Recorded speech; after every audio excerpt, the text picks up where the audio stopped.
संजनाना लोकसभेला आणि विधानसभेला आपण सभा घेतली तिथं कोपऱ्यात झाडाखाली, आणि आजच्या सभेची गर्दी पाहता मला असं वाटतंय की ज्या माणसाने सिंहगड इन्स्टिट्यूट उभा केली, आपल्या एकतपूर गावचं तालुक्याचं नाव राज्यामध्ये आणि देशामध्ये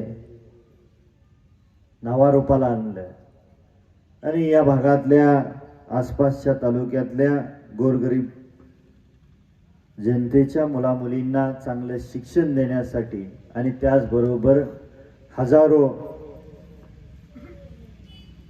लोकांना काम देण्याचं काम सन्माननीय NM नवले सरांनी केलेलं आहे.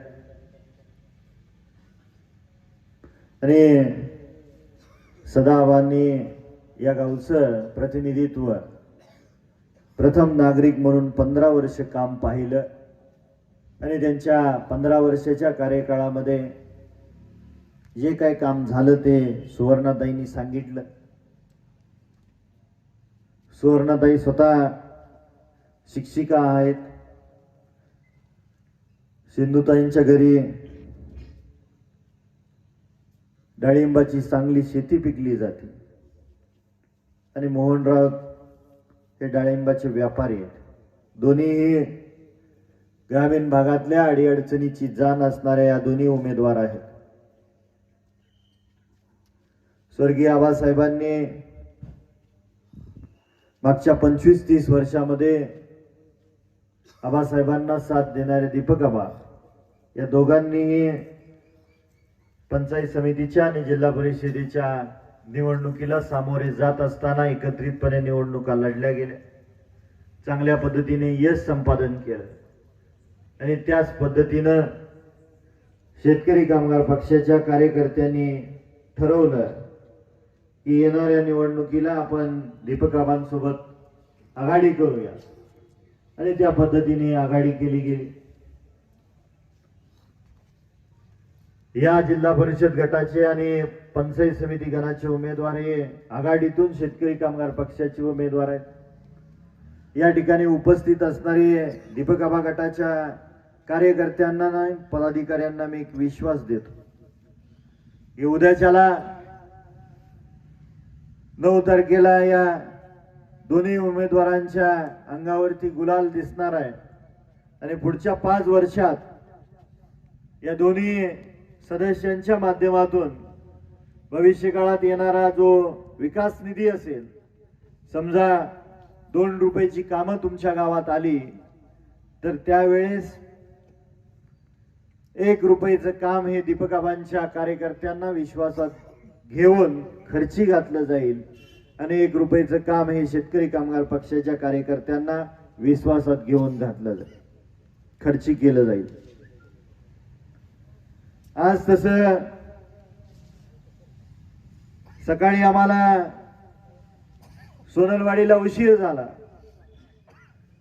त्याचं कारण Republican party of India Athawale गटाने सांगोला तालुका विकास आघाडीला पाठिंबा दिला, आणि दीपक आबांनी सांगितल्याप्रमाणे सन्माननीय खंडूतात्यांनी ते धाडस केलं. जे राज्यात आहे, जे देशात आहे, महायुतीचं गणित बाजूला ठेवून या तालुक्यामध्ये आमच्या सांगोला तालुका विकास आघाडीला तुम्ही पाठिंबा दिला. आपल्या सर्वांना विनंती आहे की त्यांचं टाळ्या वाजवून अभिनंदन केलं पाहिजे.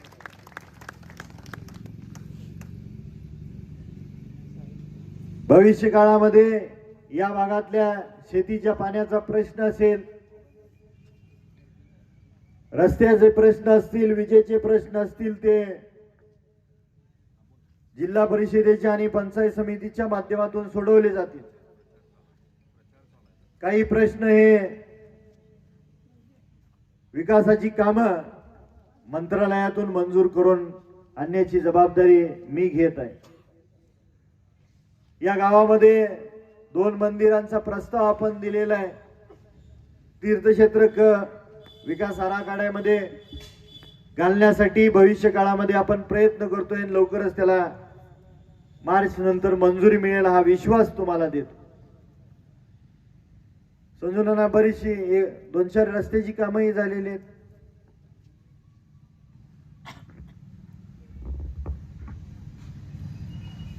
भविष्य काळामध्ये या भागातल्या गोरगरीब कष्टकरी वर्गातल्या जनतेची जी काही अडीअडचणी असतील, प्रश्न असतील, ती सोडवण्याची जबाबदारी आम्ही घेतोय.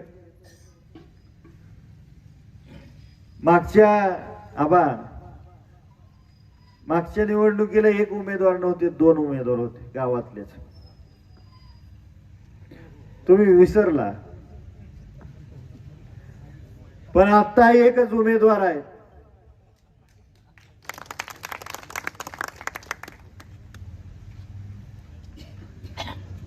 ज्या ज्या गावामध्ये उमेदवारी दिल्या गेल्या या तालुक्यातली ती गावं एकसंघ होऊन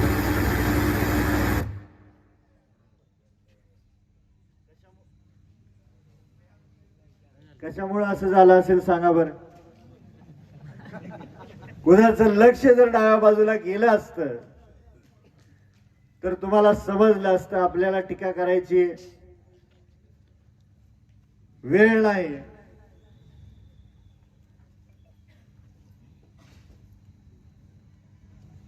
खाजगीत सांगतो, खाजगीत.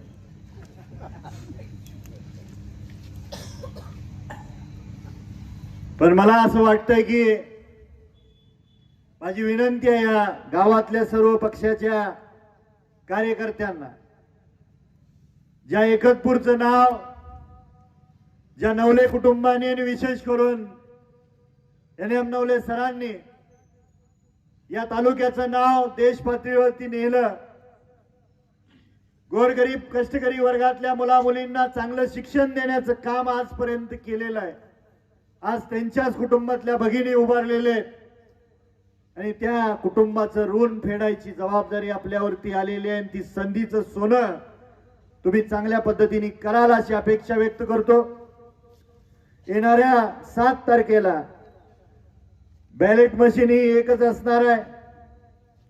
या बॅलेट मशीन वरती वरच्या रखान्यामध्ये जिल्हा परिषदेच्या उमेदवाराची नावं असणार आहेत आणि 2 नंबरला सन्माननीय सिंधुताई आलदर यांचं नाव आहे आणि त्यांच्या नावासमोरचं चिन्ह आहे नारळ. खालच्या रखान्यामध्ये पंचायत समिती गणातल्या उमेदवाराची नावं असणार आहेत आणि 2 नंबरला सुवर्णताई नवलेंचं नाव आहे, त्यांच्या नावासमोरचं चिन्ह आहे नारळ. या दोन्ही नारळाच्या चिन्हाच्या समोरचं बटन दाबून या गावातून भरगच्च असं मतदान रूपी आशीर्वाद आपण या दोन्ही उमेदवाराला द्यावे.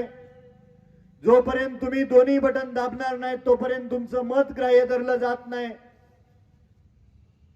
आणि दीपक आबा गट असेल, रिपब्लिकन पार्टी असेल आणि शेतकरी कामगार पक्षाचे कार्यकर्ते असतील, आपण आज 31 आहे, 5 तारखेपर्यंत प्रचार आहे. तर पुढच्या 5 दिवसापर्यंत ही बॅलेट मशीनची डमी मशीन आपण घरोघरी पोहोचवाल. गावातल्या वडीलधारी ज्येष्ठ मंडळी माता भगिनींपर्यंत पोहोचवून त्यांना समजावून सांगण्याची जबाबदारी तुम्ही सर्वजण पार पाडाल अशी अपेक्षा व्यक्त करतो. एवढ्या मोठ्या संख्येनं आपण या ठिकाणी उपस्थित राहिला त्याबद्दल शेतकरी कामगार पक्ष, दीपक आबा गट आणि रिपब्लिकन पार्टीच्या वतीनं आपल्या सर्वांचं अंतःकरणपूर्वक आभार मानतो.